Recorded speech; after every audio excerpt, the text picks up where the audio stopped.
법무장관님, 네네. 이게 그 장윤기 사건, 네, 아까 장관님께서 뭐 검사들이 언론 플레이 안 하고 있다고 하셨는데 뭐 이례적인 사건은 맞습니다. 네. 장관님도 그렇게 말씀하셨고, 근데 이제 검사들이 언론 플레이하고 조선일보, 한동훈, 지금 국민의힘까지 같이 합세해가지고 똑같은 말들을 하고 있거든요. 이 사건으로요. 그런데 지금 조선일보가 무슨 얘기를 했냐면 검찰 개혁을 하겠다는 민주당이 살인자 편에 서고 있다. 한동훈은 오늘도 조선일보와 똑같은 말을 하고 있어요. 살인자 편인가? 그렇습니까? 이게 지금 수사권과 관련해서 정부는 방침을 정했고, 그렇다면은 수사기소 분리에 따라서 어떻게 이것을 건강하고 바람직하게 만들어 갈 것인가를 논의하는 자리인데, 이게 지금 과거에 조선일보와 한동훈이 콜라보가 되어가지고 검찰 개혁을 바라는 국민들의 열망을 일으킨 장본인들 아닙니까? 조작 수사하고 조작 기소하고 이런 정치 검찰의 폐해 때문에 수사기소 분리라는 이 지금 검찰개혁 국면으로 와 있는 거거든요. 지금 이렇게 부하 내동하는 검사들 언론 플레이를 장관님께서 감시하셔야 된다고 저는 생각합니다. 저는 뭐 이게 검사들이 이 사건을 갖고 뭐 한동훈 의원이나 또는 국민의힘과 뭐 소위 말하면 작당을 해갖고 언론 표현한다고 생각하지 않습니다. 다만 이 사건이 아시는 것처럼 송치된 이후 여러 가지 의혹도 제기됐기 때문에 그와 관련해서 광주지검에서 필요한 조치들을 하고 있고, 저는 언론들이 집중적으로 취재를 하고 있기 때문에 나오는 거지, 제가 의도적으로 뭐 이걸 갖고서 다른 의도를 갖고 언론 플레이한다는 것은 좀 지나친 것 같습니다. 그럴까요? 저는 오해라고 생각합니다. 네.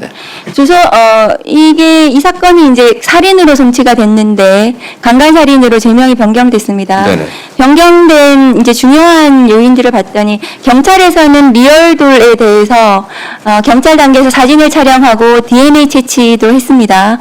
그리고 그 범죄분석관이 이게 성적 목적의 개연성이 있다라고 결론을 냈고, 그래서 경찰 입장에서는 강간살인으로 송치할 수도 있었고 그냥 살인으로 송치할 수도 있었던 그런 사안인데, 그냥 살인으로 송치한 부분에 대해서 검사가 지금 보니까 이 사건이 송치 이후에 5월 22일 날 광산경찰서에서 추가적인 범행, 그러니까 범행 당일날 이 장윤기가 범행을 저지른 이 당일날 다른 강간 사건이 있었던 거예요. 네네. 그래서 아마도 다른 피해자에 대한 강간과 이게 연이어가지고 이렇게 갔다면 이것은 강간의 고의가 있었던 것이 아닌가 해서, 그래서 그 추가적인 사건을 검사가 송치받아 보니까 종합해서 이것은 강간살인으로 판단을 했던 것 같습니다. 그래서 여기서 좀 아쉬운 것은 광산서에서 여청계에서 아마 그 강간 사건은 수사를 했던 것 같고요. 이 사건은 강력에서 했습니다. 그 두 개를 같이 했다면 경찰에서도 강간살인으로 송치를 하지 않았을까 이렇게 생각이 됩니다. 그리고 또 하나 아쉬운 거는 뭐냐 하면 이 사건은 경찰이 분명히 잘못했습니다. 추가적인 이런 수사 부분에 있어서 미진한 부분이 있는데, 다만 강간살인으로 왜 송치를 안 했냐, 이 부분은 보안 수사를 하지 않더라도 검찰 단계에서는 죄명 변경은 가능하다라는 말씀을 좀 드리고, 다만 아쉬운 건 뭐냐 하면은 리얼돌 관련해서 검사들이 아버지가 리얼돌을 뭐 폐기했다 이렇게 언론 플레이가 어마어마하게 초기에 나왔는데, 리얼돌 관련해서는 경찰 단계에서 이미 사진을 촬영했고 DNA도 채취했습니다. 그럼 기록에 그게 붙어 있는 거거든요. 검사가 영장을 할 때. 그러면 리얼돌을 압수수색해라 이렇게 검사가 영장 단계에서 보안수사 요구를 할 수 있었는데도 불구하고 그것을 놓쳤던 거, 검사가 그렇게 했던 부분은 좀 아쉽습니다. 이 사건은 검사도 수사하고 있고 경찰도 수사를 하고 있습니다. 맞죠? 네, 그렇습니다. 그러면 이 경찰관에 대해서는 엄정하게 처벌이 될 것입니다. 아버지 경찰의 문제만 있는 것이 아닙니다. 아버지 검사들의 문제가 있습니다. 지난 정권 정적 죽이기 수사에 동원됐던 범죄 검사들의 조직적인 범죄에 대해서는 단 한 명도 처벌받지 않고 있습니다. 장관님. 맞습니까? 검사들은 지금 오늘도 나왔는데 특검에서 검사들의 내란가담 정황까지 지금 확인되고 있는 상황에서도 검사들은 단 한 명도 이 정부가 출범한 지 1년이 돼가고 있는데도 단 한 명도 처벌받지 않고 있습니다. 그런 구조적인 문제를 해결하자는 것이 검찰개혁입니다. 저는 그렇게 생각합니다, 장관님. 그래서 이 사건을 가지고 검사에게 수사권을 주는 방식으로 문제를 해결해서는 안 된다. 선진국의 모든 나라들이 경찰 수사의 문제점을 1분만 더 주십시오. 예, 1분 더 주세요. 선진국의 모든 나라들, 모든 나라에서 발생할 수 있는 경찰 수사의 문제점입니다. 경찰이 유착하고 비리를 저지르고 부패하고 검사도 마찬가지입니다. 그 문제를 검사에게 수사권을 주는 방식으로 해결해서는 안 된다. 만일에 그것이 해결책이라면 다른 모든 선진국도 검사에게 수사권을 주는 방식으로 그 문제를 해결할 것입니다. 이 사건은 그렇게 논의가 되어서는 안 되고 이 사건이 처리되는 모든 과정에서 드러나는 문제점, 행안부와 법무부가 그 문제가 다시는 되풀이되지 않도록 다시는 억울한 죽음에서 실체 진실이 제대로 발견될 수 있도록 법무부와 행안부, 검, 경이 모두 다 합심해가지고 대책을 마련해야 되고 이번 형사소송법 개정 과정, 검찰개혁 법안 과정에서 촘촘히 두텁게 그 제도적 장치를 마련하는 것이 저는 올바른 결론이라고 생각합니다. 어떻게 생각하십니까?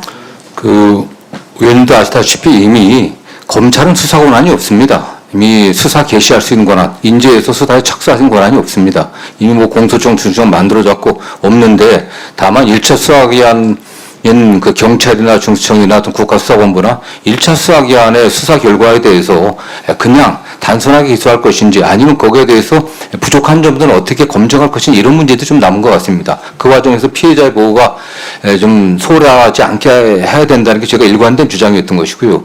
그다음에 장윤기 관련 사건에서는 의원님께서도 여러 가지 말씀하셨지만 저희들이 보고받은 바에 의하면은 검찰 단계, 경찰 단계에서 제대로 처리되지 않고 검찰 단계에서 보완했던 사항들이 11개나 됩니다, 이게. 한두 가지가 아닙니다. 그래서 뭐, 장윤기 승차 내부 블랙박스 SD 카드 문제, 아버지 집 압수수색 해갖고 찾아낸 것들, 장윤기 1년지 통신 조회한 것들, 그 다음에 카드 넥 해갖고 사용한 것들, 그 다음에 화물트럭 블랙박스 확인해갖고 뒤에 문 열어놨던 거, 이런 것들이 한 10개 이상이 됩니다, 사실. 그렇기 때문에 이거는 뭐 저희가 언론 플레이를 갖다가 검찰이나 또는 광주지검에서 한 게 아니고 올라온 사건들이 의심이 됐기 때문에 의원도 지적하신 것처럼 처음 수사했을 때 약간 프로파일링을 해보니까 그런 의심도 든다고 했기 때문에 면밀히 본 겁니다. 그렇기 때문에 이걸 갖고서 뭐 검찰에서 이 사건 하나 강조해 갖고서 다른 의도를 갖고 언론 플레이를 한다 이런 오해는 좀 안 하셨으면 좋겠습니다. 예, 수고하셨습니다. 말씀처럼 피해자가 있을 때 총동원해서 그 범죄자를 잡는 역할들이 필요하고요. 그 과정 속에서 경찰이 1차 수사를 하면서 경찰 안에서도 잘못된 게 있으면 확실하게 처벌되고 그 수사관들이 그 아버지 경찰하고 연결되어 있는 것 같으면 바로 교체할 수 있고 이렇게 나가야 된다고 생각합니다. 그거는 경찰도 검찰도 중대범죄수사청도 마찬가지이면서 이 과정 속에서 또한 언론도 큰 역할을 함께 해줘서 이 범인을 잡게 되었으나 이 범인이 더 큰 범죄가 어디 더 남아있는지도 모릅니다. 저희들이 그것은 총동원되어서 하늘에 간 우리 그 여학생은 말이 없지만 너무 가슴 아픈 일이고 그 유족은 아주 영원히 가슴에 한이 맺힐 겁니다. 그 한을 대한민국 국민 모두가 아파하고 있는데 그걸 풀어낼 수 있게 저희 법사위와 행안위 등 모든 직역이 다 그 역할들을 함께 해야 될 거라고 봅니다. 다음은 김동화 의원님 토론해 주십시오.